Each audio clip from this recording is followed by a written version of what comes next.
Hello everyone. If you don't remember me, my name is Charlie!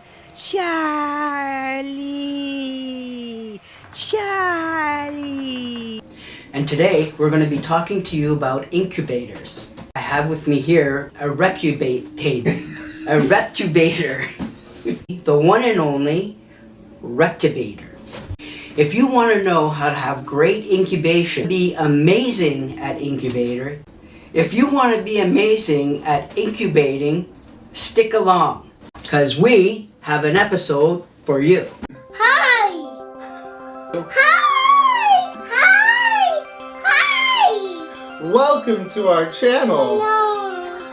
Hello. If you enjoy learning about reptiles and having a good laugh, what are you waiting for? Hit that subscribe button. Hut. Smash it. Mice. Smash it. Mice. Smash it right now. And don't forget to hit that notification bell. Head. Mice. Mice. Smash it. Mice. Okay. Mice. First, let's talk about the Reptibator. This is an incubator that gets me excited. It shows you the temperature, so that's what I really like about this one over some of the other Humidifiers. Like, what I really didn't like about it is it has all these holes that allow moisture to come out. So there's a hole right here, there's a hole right here, there's a hole all around it. At the bottom of it, there were all these other holes too. So you try filling it with water and all the water would just come and spill out the holes out the bottom. And we don't want that. Right out of the box, to me a Reptibator is not the best. Once it's modified, it works beautifully. Okay. So I went to the dollar store and I got some glue and I just filled these holes with the glue. You just take the glue gun, you fill the holes around the side.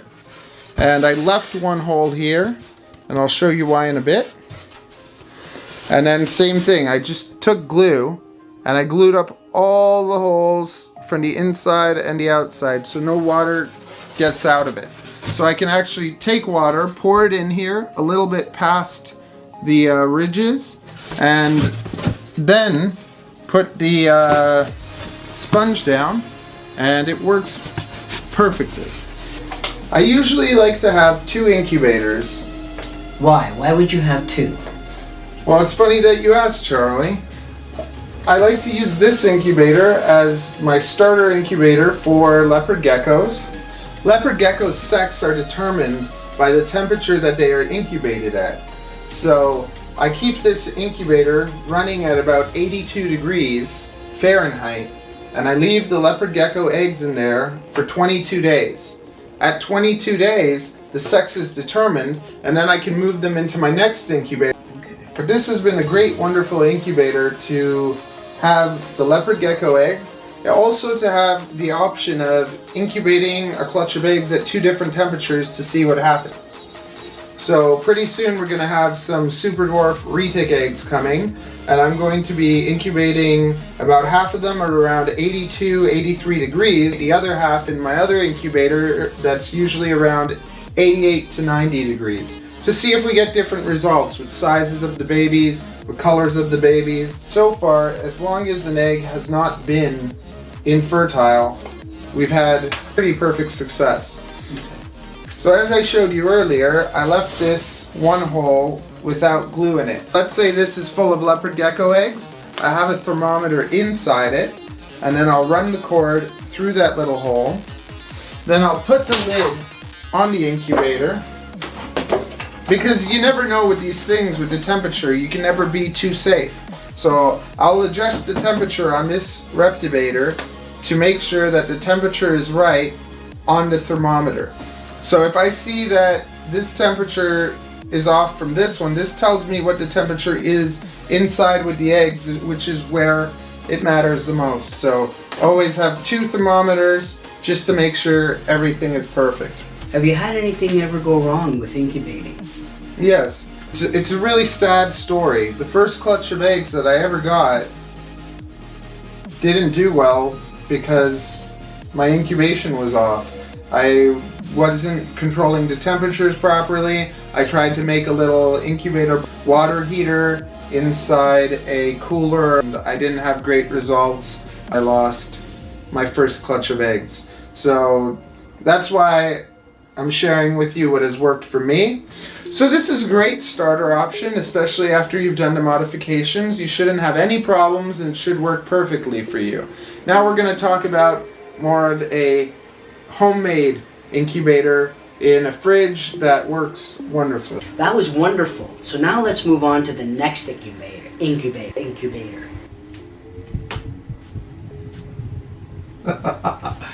Okay, very good. I have it hooked up to a thermostat that is keeping the temperature at around 88 degrees Fahrenheit. So, oh my goodness, just a sec.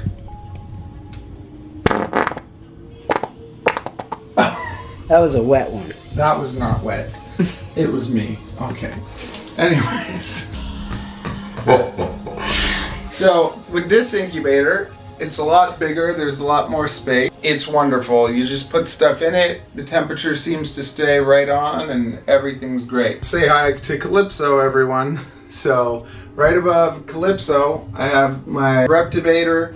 The eggs go in it for their 22 days, and then they get moved to the big one.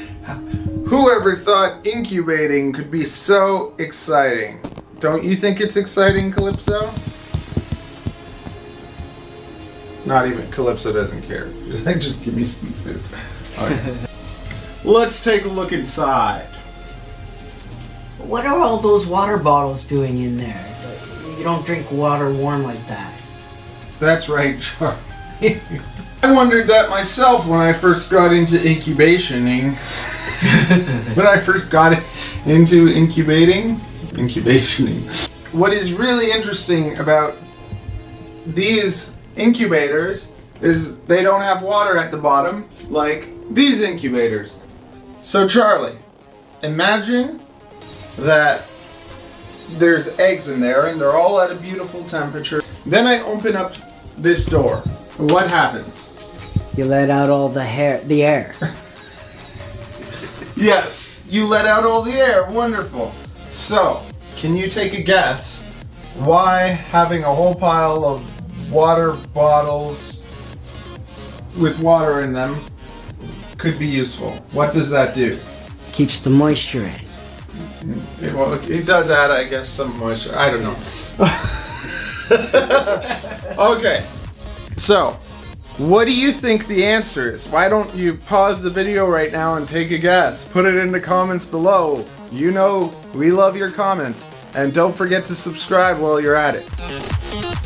Because we're having so much fun and educating you at the same time. Unpause. Okay, back to the video. Welcome back, everyone. So the answer is that the water in these water bottles, they stay at 88 degrees. And then when this opens up and lets out hot air, then when we close this, It stays at 88 degrees. it comes back to the temperature easier. It's almost as if they act like ice cubes, keeping your water cool. They do the opposite. I open the incubator and the hot air all goes out because they're a little bit warmer. When it's closed, wow, and it gets all nice. That's using your head for more than a hat rack. Just because you stayed with us this far, we're gonna give you a bonus tip. Okay, what's the bonus tip? How to make your own S.I.M containers. If you guys know what a S.I.M container is, it's a plastic container that has a tray with water in it, and then you can put your eggs in it and it's wonderful. The thing is, they're about like 20-30 bucks or something. I'm not really sure, but they're a decent amount for a plastic container. So now what you can do is go to the dollar store and buy a plastic bin. I like to make my own little temperature display things for each one of my incubation containers. The bin is $3. This is about $1.50 or $1 or something, and then these are about 10 bucks. So to have upgraded S.I.M tray costs you like 15 bucks, half the price of an actual one. So you can find all sorts of wonderful things at the dollar store. And like these, jumbo fly swatter. Awesome.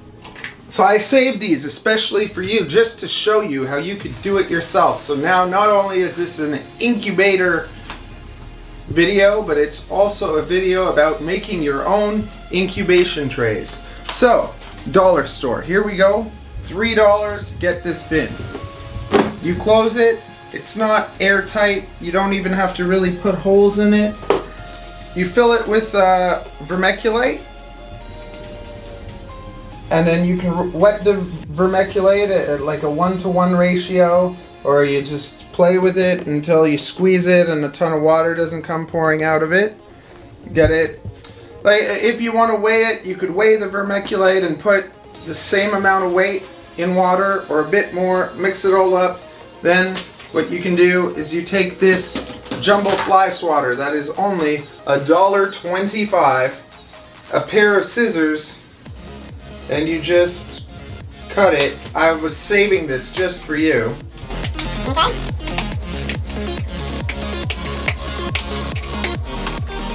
Whenever I go into the dollar store and I buy these fly swatters, they look at me funny. 2 of them, and then you place that down on the vermiculite. This creates my own little ghetto sim tray. You can take these fly swatter things, or anything that's like a grid, and turn it into your own little sim tray. And that'll save you a lot of money. You'll get great results.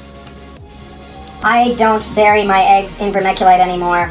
I did that maybe the first year or two. But doing it this way simulates the sim tray and is much cheaper, works, tried and tested. I hope you really enjoyed this video on incubation. I sure did, Charlie. That was a great time. Now go ahead and click the little circle with me styling hair to subscribe so you don't miss any of our videos. Then check out our baby boas.